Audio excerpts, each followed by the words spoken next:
This is our Ford 555 backhoe. Was our Ford 555 backhoe. Now it's a Ford 555 loader. There's some specific reasons we took the backhoe off. We discussed that in a previous video.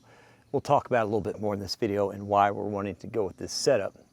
Are some counterweights that I think are going to be the answer to a problem we now have that the backhoe is off. We've got some hydraulic valving that I want to work on today, and maybe patching some floor pieces as well and getting some things addressed with the machine overall. Also, we're going to take into consideration a major suggestion that a lot of people made, and we're actually going to do it in this video. A lot of people said, Mike, don't waste your time with this old backhoe. You should get yourself an old loader and fix that loader up so it's nice. And I agree. So that's exactly what we're going to do. And what we're going to do it with is this old Ford 555 loader. You get it? You get the joke? We already have a loader. It's quite literally what we're doing. It's okay. Yeah, people either get it or they don't. It's not really my problem either way. Originally, we were going to form this up, buy some steel and put some concrete in here because concrete's pretty cheap counterweight. I can get about 1,500 pounds for about 500 bucks by the time we're done with all the form material, all the concrete and everything. It's a little under 500 bucks for what I wanted for 1,500 pounds. But I kid you not, as soon as I posted that video, 5 miles down the road came 1,500 pounds of steel for 500 bucks. And steel takes up a lot less space, and in theory is a little bit easier to deal with than what concrete is. So we lucked out on that. No idea how we're gonna mount it. It came off an old Oliver. Exact same thing actually, a loader with some counterweight he needed on the back. So the gentleman that sold these, he thinks these are 250 pounds a piece. Now he had 8 of them, but I didn't have the money for 8 of them, and I only needed 6 of them to get my 1,500 pounds. I don't know if they're exactly 250, but it is definitely a substantial amount of weight. And the good news is he's only 5 miles down the road, so if it's not enough, we'll buy the other 2. Thickness of these, 3.5 inches thick, 28 inches long, 18 inches tall. Now we left this backhoe bracket on. This thing unbolts. I think there's a total of 8 bolts if I'm not mistaken. The whole thing unbolts and can pull off the back of the tractor. And a lot of people suggested getting a 3-point kit. Now they did sell the Ford 555 as a skip loader. That is a thing, and skip loaders are incredibly handy, and I would love to own a John Deere 210 one day. I think they're a great little machine and pretty handy. I thought about converting this, taking this box off and converting this into a 3-point, but I wouldn't get much of an advantage out of that. I'd rather have the weight on permanently, put a sleeve in here. Excuse me. Weld a sleeve on here where we can put a hitch on this, and we can put whatever we want. It's a sleeve for a hitch. One gentleman suggested, don't put a sleeve for a hitch, you should put a drawbar setup. Really cool fact. They make drawbar setups that go into sleeves, you know what I mean? So I could put a pintle hitch, a ball hitch, a drawbar tongue on here. A drawbar tongue is essentially a ball hitch with no ball on it. We can put whatever we want on here, and then I can leave some auxiliaries, some remotes that we can control from the joysticks in the cab, and I can pull drawbar style implements behind the machine. There's nothing on here that I'd really want as a 3-point. The advantage of a drawbar style implement off the back of this thing is if it's a grader box, it's a longer wheelbase, so we get a smoother road. I had a buddy back when he was alive that he had a Ford tractor, and the only thing he pulled behind it was a drawbar style grader box out the back that had hydraulic wheels on it and hydraulic pitch, and it was sweet, and that's all he did with it, and it did such a good job. So I can envision this doing the same thing. Along those lines, a dump trailer to go behind this as well. So one of the reasons for leaving the backhoe bracket on the back here is 1, it is also some pretty substantial weight. 2, it gives us a lot of meat to attach this counterweight to. And 3, it gets that counterweight even further behind the axle. Think of it like a lever. Some people suggested wheel weights. Yep, that's a lot of weight, but that's right at the axle. Some people suggested fluid and tires. Yep, that can be a lot of weight. Although I consider it unstable weight, and I hate driving tractor that has fluids and tires. I think it's one of the most annoying things because you just start getting that thing going, you know, you get that rhythm going with the fluid, and it's just, I hate fluid-filled tires. That weight is all right there at the axle. 1,500 pounds, 4 feet behind the axle is gonna do more for us than 1,500 pounds right on the axle. So this gets that weight out back more. It also gives us a substantial bumper. So as I'm smashing into trees in the forest, because that's where we plan on using this thing, you know, we're not smashing myself here in the cab. Let's just see how thick this stack is like this. All tight together, it's about 23. It's 19 and a half. What's 19 and a half? How many does that get me if I want that?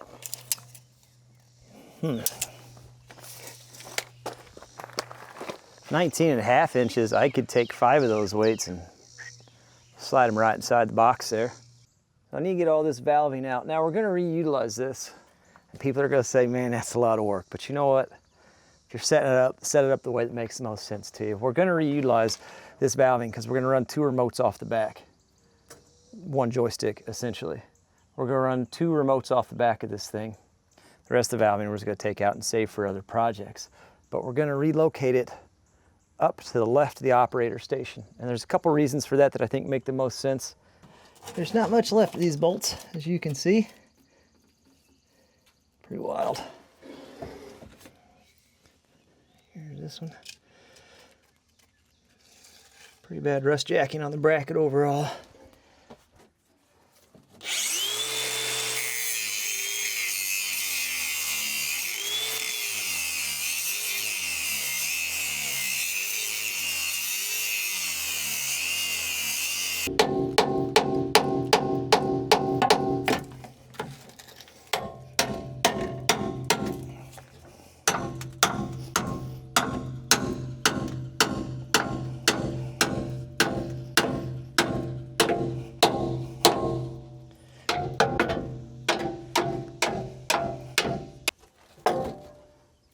If I keep chiseling, the plate just comes apart in pieces like that. Oh, that's cool. That's neat. That's good. And same thing. I'll just hand that to you guys. Okay. Good catch. Good catch.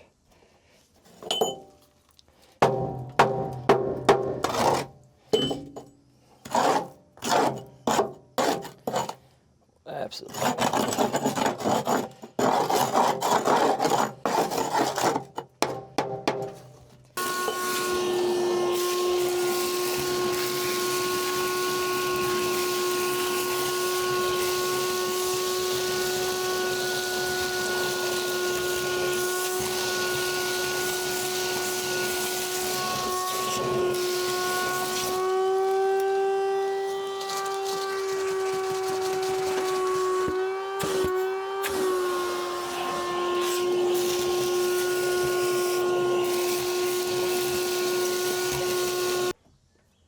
I didn't think. I know. We're just going to start by disconnecting the rest of this tower and these linkages from the top side. We've got good access to the return and supplies over here.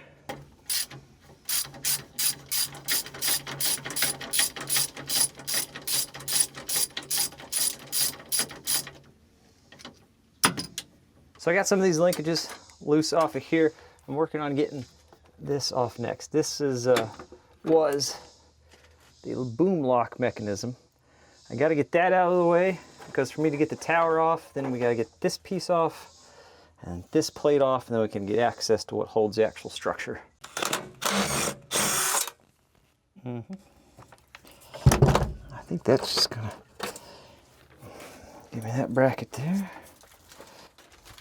I'm saving all this random bracketry and bolts. We're just putting them in some Ziplocs and we'll keep them in a, this was part of the Ford 555 pile, is the plan. All right. Fun little linkage.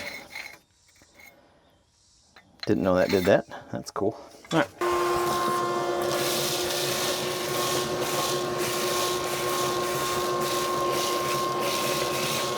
Now we can see back here. That all the way around. Fancy. I'm not sure. I don't think there's much holding this on other than these 2 screws right here.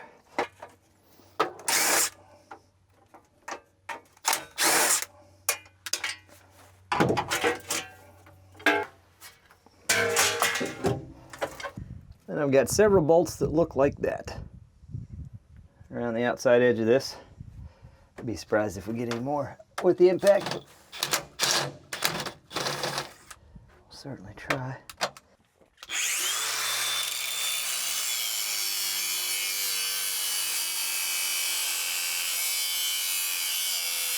We got to undo this linkage. This was for the Extend-A-Hoe control. I need to get that linkage undone. I should be able to take that whole piece off. We're unhooked from the back. So that's good. Oh, guess that's all it is. Well then, let's go take it off.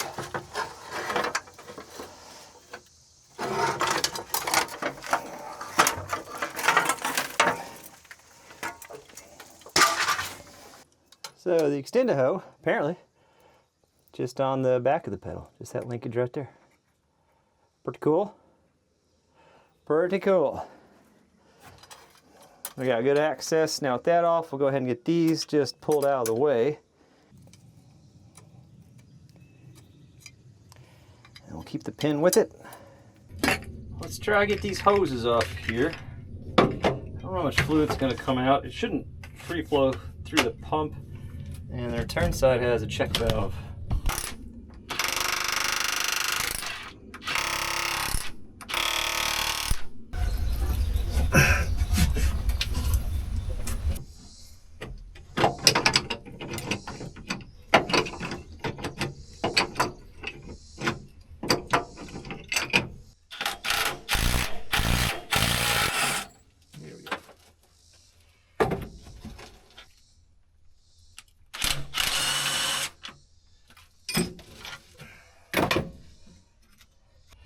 Okay, well, let's see if we can, let's get rid of some of this stuff.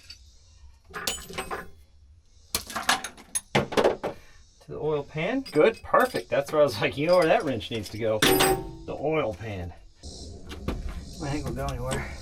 Just go slide that hole like that. There we go. There we go. Pivot. Okay.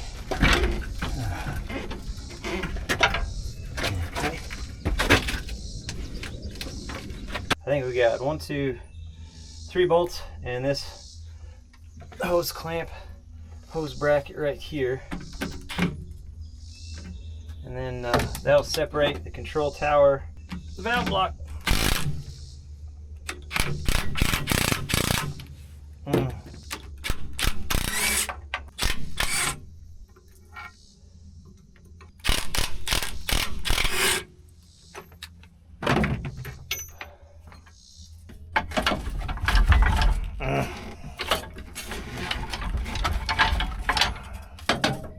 It's gonna help if we take all the linkages off for sure.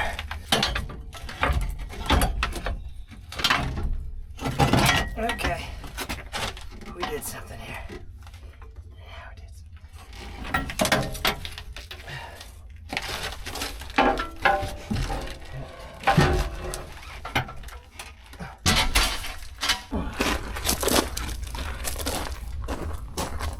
The other day I had the audacity to tell the Admiral that I just can't figure out why my back is constantly tight. Said that out loud. Here's the plan. There are 1, 2, 3 rods. These rods run all the way through this valve block, and they can build these blocks however big or however whatever they want to do with them. Our plan, we're just going to have, it'll give us 3 remotes total, 2 off a joystick. This is the outrigger. This is for the outriggers. Just because that's on the same panel as the joystick, we'll keep it. So that gives 3 remotes. It's gonna go right there. We're gonna mount it up on that left-hand side. We may have to get some extensions for our hoses to make sure that all works the way it needs to work. So we'll go right there on the left-hand side, control on the left-hand side. I naturally turn to the left to look behind me when I'm in the tractor seat for whatever reason.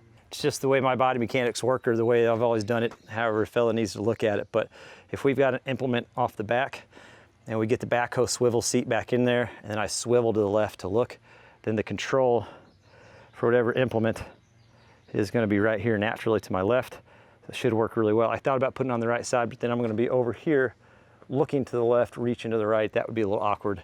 I think that's gonna be the best spot for the way my body mechanics work and the way I plan on getting this thing set up. About the roller that we're using this as our work table right now. Remember, we're cutting this off, making a vibratory 24-inch roller for the Caterpillar 304 mini excavator. This morning I dropped the 12-inch bucket off at the machine shop, and they're getting the tabs and pins and everything cut and ordered And they're just making me a weld together kit basically. So that as soon as that's done, we'll get a piece of plate, our little bushings.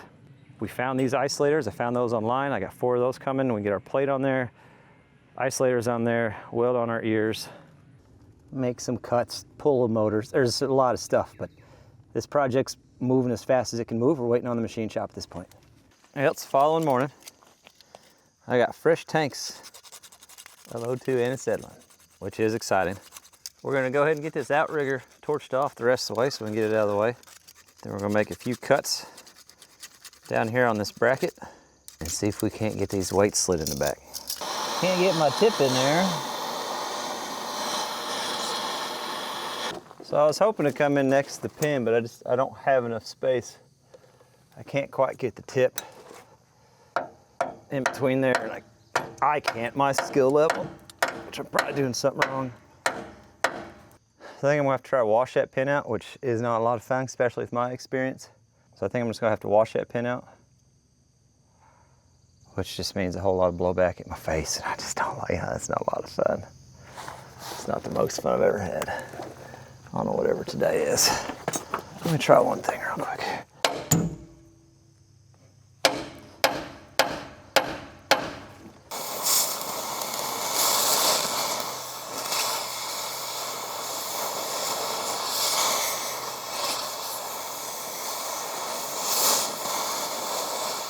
A lot of tips in the comments on probably how to do this easier. I'd check those out. There's a lot of people better at this than me, but we're washing that hole out, and now we got her wedged over. We should be pretty close on a couple of these spots where we can start getting stuff to blow out the backside. I'm just going slow, sitting at an angle, trying to keep it blowing out this way or letting it just drip down versus back at my face.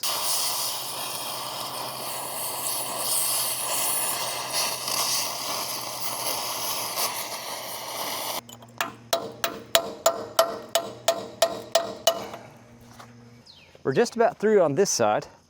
We'll put a pin in here in a second once we get through this side and wash in a little bit. On the off chance that this was the problem, I don't think it was, but on the off chance this was the problem, we'll give her some hefty beats. Maybe all the heat we've got on this will help it break loose.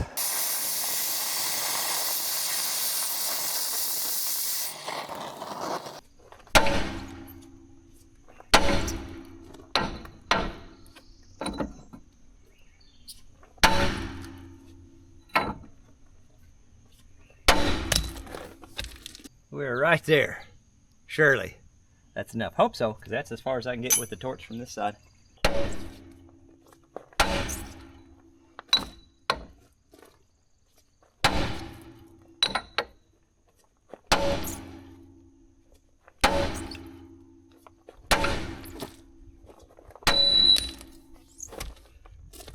There's movement.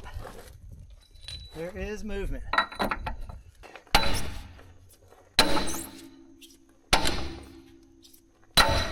Oh, hot.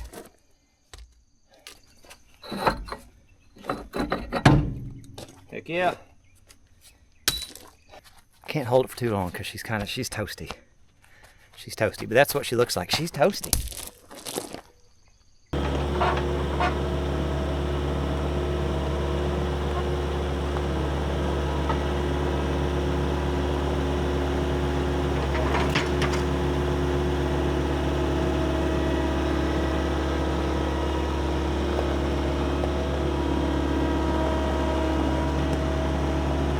So the next step to get these weights to slide in, I need to trim this off, and then we need to trim back into here some as well. I'm sure these will, what are you doing here?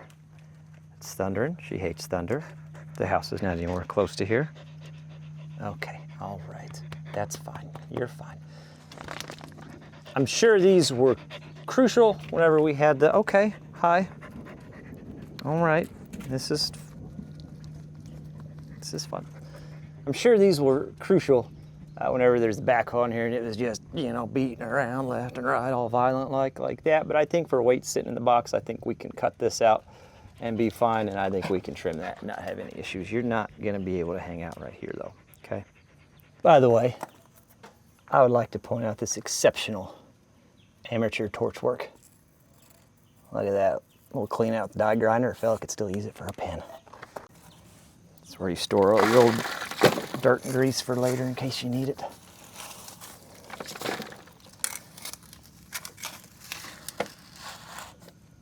Finding a lot of glass, which is interesting because I've never broken the glass in this machine.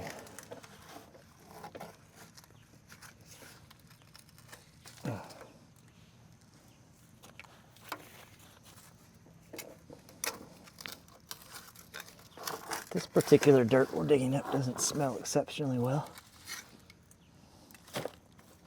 Thought this was the same all the way back. She's 2 knuckles deep back here.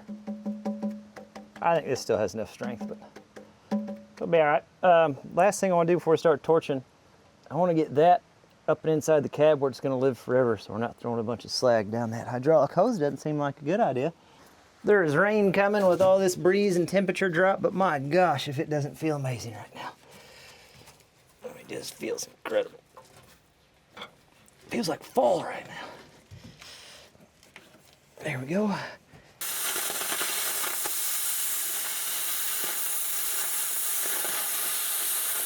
When the sparks are shooting straight out, that means we're cutting all the way through. When they start shooting backwards, it means I'm not getting all the way through. When they start shooting back at me, we're not even close to getting through.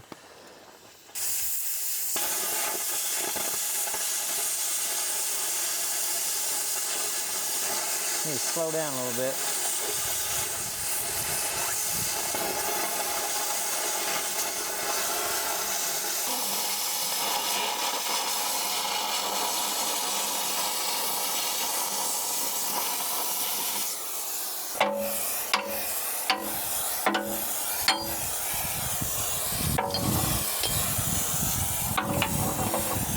So we're grinding down where that weld was at right here, right?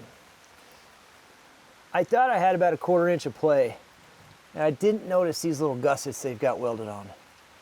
That plate, that weight is 18 inches tight, and this to that is 18 inches tight. So I'm not 100% sure how these are going to fit in here yet.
If you're thinking, Mike, your forks aren't locked. Nah, they don't fit on this machine, right? So it's more my forks than it is the machine.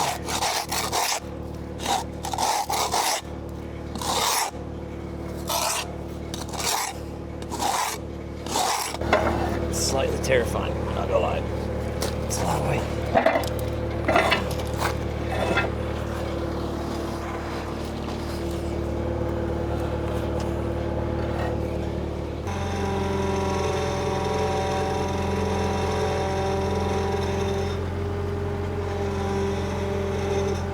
Think they're gonna. Yeah, I'm gonna have to trim that up just a little bit.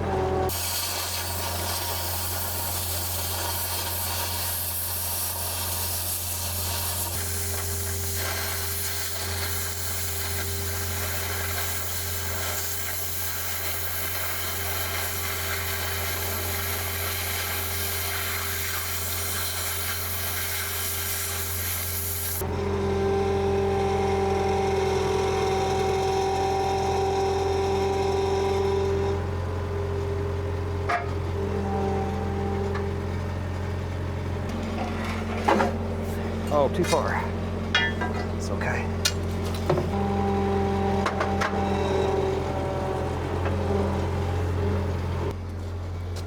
So then we would stack the rest of them up through there. Big old hefty rod like we got there, but we'll pick up something new maybe. Right on through there. Keeps our weight pretty good distance back and a pretty fair amount of weight. And we're gonna do the measurement here. 3.5. I've got 14.5, so we could go 2, 3, 4, 5. We can go 5 of these weights shoved right in here, pin right through. Easy peasy. That fits so well, it almost looks factory. And it supported the backhoe. I don't know why it wouldn't support this amount of weight. Next video, believe it or not, right back out. We're gonna be back on this thing, but I wanna paint these counterweights. I wanna clean up and paint this area back here, and we plan on repainting the whole backhoe once we get all this stuff tidied up. So these are gonna come out, we're gonna get them cleaned up, we're gonna get the valve block stripped down and reassembled how we want it. We're gonna get it up and mounted on the fender so we can figure out what we wanna do for the hydraulic hoses, because I don't like having this thing down longer than I need it, so I wanna get that hooked back up because I can't fire it up with the hoses. And then we're gonna do some other patchwork. I've got a 4x8 sheet of diamond plate. I have a 4x8 sheet of diamond plate because I had the machine shop cut me out some more treads for the spiral staircase at the YouTube yacht. I just bought the rest of the sheet and we're gonna use it to patch all the floor together and all that to make it look really good. So next video, right back on this thing, keeping the progress going, because we've got a job coming up where this loader is gonna be super handy on.